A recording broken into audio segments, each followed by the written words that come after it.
Hello friends, आज के हमारे इस वीडियो में हम Antman and the Wasp movie को एक्सप्लेन करेंगे। रशिया से मिसाइल को डिफ्यूज करते वक्त जेनेट जो कि हैंक पिम की पत्नी है वो क्वांटम रिलम में फंस जाती है। फिर जेनेट को वापस लाने के लिए हैंक क्वांटम रिलम पर काफी ज्यादा रिसर्च करते हैं पर वो कामयाब नहीं हो पाते। लेकिन जब स्कॉट लैंग येलो जैकेट को मारते वक्त क्वांटम रिलम में जाने के बाद वापस आ जाता है, तब हैंक पिम को लगता है कि जेनेट भी क्वांटम रिलम में जिंदा होगी। इसीलिए वो फिर से क्वांटम रिलम पर रिसर्च करते हैं और वहां जाने के लिए एक मशीन बनाते हैं।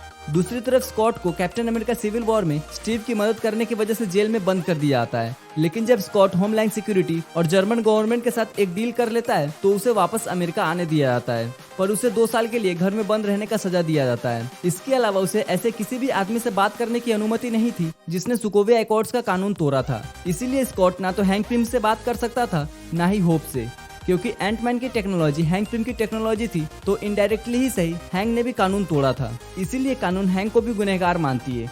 पर स्कॉट एंटमैन का सूट हैंक को बिना बताए वहां ले गया था, इसी वजह से हैंक भी स्कॉट से नाराज थे। फिर स्कॉट जब अपने बेटी के साथ घर में खेल रहा होता है तभी गलती से उसका पैर घर से बाहर निकल जाता है, जिस वजह से पुलिस वहां आती है और उसके घर की तलाशी लेने लगती है। तभी वहां पे स्कॉट की एक्स वाइफ आती है और वो स्कॉट की बेटी कैसी को वहां से लेके चली जाती है। इधर हैंक और होप क्वांटम रिलम में जाने वाले मशीन को चालू करने की कोशिश करते हैं तो मशीन कुछ सेकंड चालू रहने के बाद बंद हो जाता है। इसी बीच स्कॉट को एक सपना दिखता है जिसमें वो जेनेट को क्वांटम रिलम में देखता है। इसके बारे में स्कॉट हैंक को कॉल करके बताता है। फिर होप उसके पास वॉस्प का सूट पहन के आती है और स्कॉट को अपने साथ ले जाती है। पर घर में स्कॉट की जगह पर एक बड़े से चींटी को रख देती है और जो ट्रैकर स्कॉट के पैर में लगा हुआ था वो उस चींटी के पैर में लगा देती है ताकि पुलिस को लगे कि स्कॉट अभी भी घर में ही है। फिर स्कॉट जब हैंक से मिलता है तो हैंक उसे बताते हैं कि तुम जब क्वांटम रिलम में गए थे तब तुम और जेनेट एक दूसरे से फंस गए, इसीलिए जब हमने मशीन को चालू किया तो जेनेट ने तुम्हें कुछ मैसेज भेजने की कोशिश की। फिर हैंक उससे सूट के बारे में पूछते हैं तो स्कॉट बताता है कि मैंने उस सूट को नष्ट कर दिया। उसके बाद स्कॉट जब उन्हें अपने सपने के बारे में बताता है तो उन्हें विश्वास हो जाता है कि जेनेट जिंदा है। पर क्वांटम रिलम में जाने के लिए उन्हें एक कंट्रोलर की जरूरत थी जो मशीन को ओवर पावर्ड होने से रोक सके, और ये कंट्रोलर सिर्फ एक ही आदमी के पास से मिल सकता था जिसका नाम था सोनी बर्च। फिर होप सोनी के पास जाती है उस कंट्रोलर को खरीदने के लिए, लेकिन सोनी को पता चल गया होता है कि होप और हैंक इससे क्या बनाना चाहते हैं। इसीलिए वो होप से कहता है मुझे भी इस क्वांटम टेक्नोलॉजी में हिस्सा चाहिए और मैंने इस मशीन के लिए खरीदार भी ढूंढ लिया है जो हमें 700 करोड़ रुपए देंगे इस टेक्नोलॉजी के लिए। और होप उसे मना कर देती है, जिसके बाद सोनी उसे वो कंट्रोलर नहीं देता और पैसे भी उससे छीन लेता है। जिसके बाद होप वॉस्प का सूट पहन के उससे वो कंट्रोलर छीन लेती है। तभी उसके पास एक अनजान शख्स आता है जिसकी बॉडी एक जगह पे स्टेबल नहीं रहता। वो होप से लड़ती है। होप को हारता देख हैंक स्कॉट को दूसरा सूट देते हैं जिसमें अभी कुछ काम बाकी होता है। फिर स्कॉट होप की मदद करने जाता है, लेकिन तभी घोस्ट हैंक के पास आ जाती है और कंट्रोलर के साथ लैब भी छीन के ले जाती है।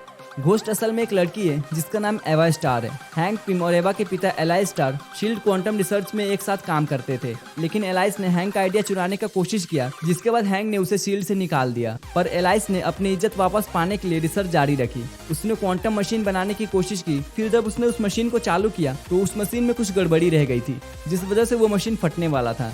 तो उसने अपनी बेटी और अपनी पत्नी को वहां से निकल जाने के लिए कहा, पर उसकी बेटी एवा वापस एलाइस के पास आ गई और उसके पीछे पीछे एवा की माँ भी आ गई। फिर उस ब्लास्ट में एलाइस और उसके पत्नी मारे गए, लेकिन एवा जिंदा बच गई। लेकिन उसे एक बीमारी हो गई जिसे मॉलिक्यूलर डिसइक्विलिब्रिया कहा जाता है। इस बीमारी में शरीर की एक एक नस फटती रहती है और वापस सिली जाती है। एवा को फिर शील्ड वाले ले गए। वहाँ उससे मिलने बिल फॉस्टर आए जो एलाइस के दोस्त थे। बिल फॉस्टर एवा को ठीक करने की कोशिश करते हैं, पर शील्ड वालों को एवा के इस बीमारी में फायदा नजर आता है। वो उसे शील्ड का एजेंट बना देते हैं और उससे जासूसी और चोरी करवाते हैं। इसी बीच कैप्टन नताशा, फैल्कन और निक फ्यूरी ने मिलकर शील्ड को बंद करवा दिया। जिसके बाद बिल फॉस्टर एवा को अपने साथ ले आया ताकि वो एवा की मदद कर सके। उन्होंने एवा के लिए एक चैम्बर बनाया ताकि उसकी तबीयत सुधर सके, पर एवा की हालत और भी बिगड़ती गई।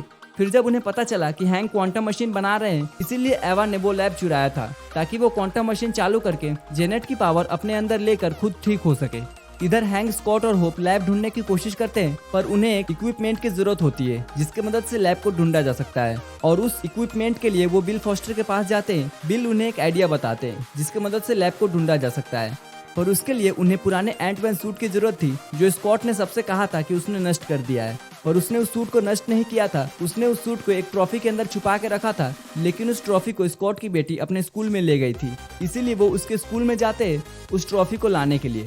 पर एंटमैन का नया सूट अभी पूरा तैयार नहीं हुआ था, इसीलिए वो सूट खराब हो जाता है और स्कॉट का साइज पहले बहुत बड़ा हो जाता है, बाद में बहुत ही छोटा हो जाता है। पर वो स्कूल से वो सूट वापस लेके आ जाते हैं।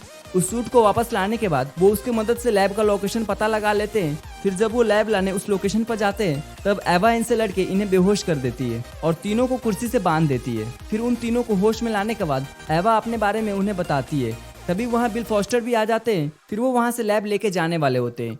तभी हैंक दिल का दौरा पड़ने का नाटक करते हैं और बिल से अपनी दवा मांगते हैं। लेकिन दवा वाले डिब्बे को खोलते ही उसमें से बड़ी बड़ी चींटियां निकलती है, जिसके मदद से ये तीनों छूट जाते हैं और लैब लेकर यहाँ से चले जाते हैं। फिर ये वापस आकर क्वांटम मशीन को चालू करने वाले होते हैं। तभी स्कॉट को उसके दोस्त लुइस का कॉल आता है और वो स्कॉट से उसका लोकेशन पूछता है, तो स्कॉट उसको अपना लोकेशन बता देता है। पर जब लुइस स्कॉट के पास आने के लिए निकलने ही वाला होता है तभी वहाँ सोनी आ जाता है और वो लुइस को सच बोलने वाली सुई लगाकर स्कॉट का लोकेशन जान लेता है। फिर वहाँ एवा भी आ जाती है और उसे भी स्कॉट का लोकेशन पता चल जाता है। उधर ये मशीन चालू करने की कोशिश करते हैं तो मशीन चालू होके बंद हो जाती है क्योंकि इनके कोडिंग में कुछ प्रॉब्लम होता है। तभी स्कॉट के माइंड में जेनेट आ जाती है और वो स्कॉट के जरिए सही कोडिंग करके मशीन चालू कर देती है, जिससे कि इन्हें जेनेट की लोकेशन पता चल जाती है।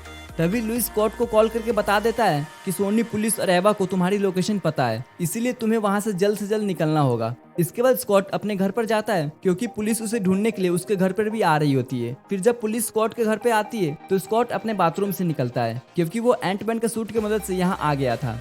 उधर हैंक और जेनेट जब लैब लेके भागने की कोशिश करते हैं तो पुलिस उन्हें पकड़ लेती है। तभी एवा वहाँ आती है और वो लैब को पुलिस से छीन के ले जाती है। इसके बारे में जब स्कॉट को पता चलता है तो वो हैंक और होप को छुड़ाने आता है और बड़े ही चालाकी से उन्हें छुड़ा के ले जाता है। फिर वो लैब को ढूंढने जाते हैं क्योंकि उनके पास 2 ही घंटा था जेनेट को क्वांटम रिलम से निकालने के लिए, क्योंकि 2 घंटे बाद जेनेट की लोकेशन बदल जाएगी और फिर उसे ढूंढना नामुमकिन होगा। पिछली बार जब एवा के पास से इन्हें वापस लैब मिला था तभी हैंक ने लैब में एक ट्रैकर लगा दिया था, जिसकी मदद से ये लैब को ढूंढ लेते हैं। उधर लैब में बिल क्वांटम मशीन को चालू कर रहे होते हैं एवा को ठीक करने के लिए, पर तभी वहाँ पर बहुत सारी चींटी आकर मशीन के वायर को छुड़ा देती है, जिससे मशीन बंद हो जाता है और उन्हें पता चल जाता है कि स्कॉट, हैंक और होप वहाँ आ चुके हैं। स्कॉट, हैंक और होप का एक प्लान होता है जिसके तहत स्कॉट और होप लैब की सुरक्षा करेंगे और हैंक मशीन के जरिए क्वांटम रिलम में जाके जेनेट को वापस लाएंगे। फिर स्कॉट, लुइस और होप लैब की सुरक्षा करते हैं और हैंक क्वांटम रिलम में जाते हैं। चींटी का पीछा करते हुए एवा स्कॉट के पास जाती है और उससे लड़ती है। तभी होप लैब को छोटा करके लुइस के साथ भागती है, लेकिन तभी सोनी लैब छीनने के लिए उनके पीछे पड़ जाता है और उनसे वो लैब छीन लेता है। इसी बीच स्कॉट का सूट फिर से खराब हो जाता है, जिससे उसका साइज बहुत ही बड़ा हो जाता है। उधर क्वांटम रिलम में हैंक जेनेट की लोकेशन तक पहुंच जाते हैं, पर उन्हें जेनेट नहीं मिलती और टाइम भी खत्म हो जाता है। उसी वक्त उनकी तबीयत बिगड़ने लगती है, लेकिन तभी जेनेट वहां आ जाती है और हैंक को ठीक कर देती है।